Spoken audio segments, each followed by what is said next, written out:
the role lands play in determining who you marry in life. Permit me to start this video by saying that every human being is a product of a land. You are a product of a land. I'm a product of a land. All of us came from a particular land. I am coming from a particular land. You are coming from a particular land. And every land have their attributes, their features, their characteristics, and their dispositions. So every land is a human being, and every human being is a land. That's why sometimes people will say, this man is the son of the soil, meaning that he came from this land. So what it means is that you cannot separate a man from his land. And you cannot separate a land from a man. Every man will look like his land. Every land will look like a man. Every land looks like the men in that land. And every man will look like the land he's coming from. It is from land that we have what we call tribes, ethnicity, cultures, traditions. All of these things emanated from lands. That's why a Yoruba man is different from an Igbo man is different from an Hausa man is different from an American man is different from a Kenyan man is different from a South African man is different from an Italian person. So everybody we see is a product of a land. And the way our lifestyle is determined most of the time by the land that gave birth to us.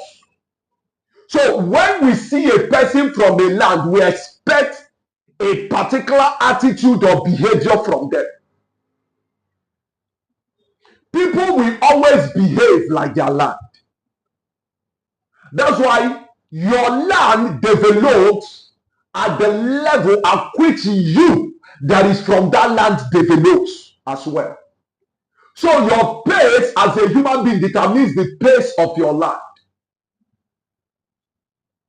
And when it comes to marriage, you cannot separate what you will expect from a man or a woman from the land that produced them. If you are stepping into marriage with a person from a particular land, there are behaviors, there are attitudes that are peculiar to people that are coming from that place. If you are stepping into marriage with a woman, there are attitudes, there are behaviors that are peculiar to people that are coming from that land. So in a way, lands influence the type of people we marry. Because what people don't know, everybody came from a particular geographical location. It is from your land that you were originated. You originated from your land. You were created from your land. Every man and woman you see is an embodiment of their land, their soil, where they are coming from.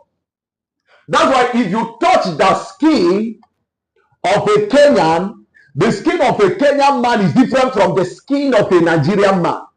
The skin of a Nigerian man is different from the skin of a Cameroonian man.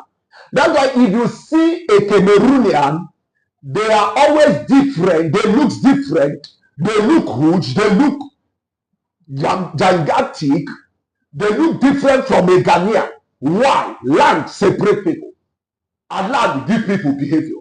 And land give people ideology. Land give people belief system. So there are differences in land. That's why I always tell people, I say, your land gives you behavior.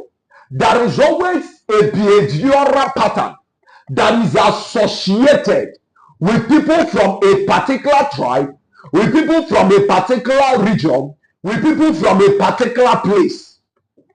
They will always behave in a certain way because they have their traditions, they have their cultures, they have their way of life, they have the way they think, they have the way they see life. So when you want to marry somebody from another land, you are simply making contact with the ideology, with their behavior, with a culture that gave birth to them from that land. Why I'm making this video now, I'm not telling you that you shouldn't intermarry or anything. I'm not trying to point out something to you so that before you go into marriage with anybody, you should be able to know what their land has to offer. What is obtainable with people from that region, with people from that kind of place. There are lands that people from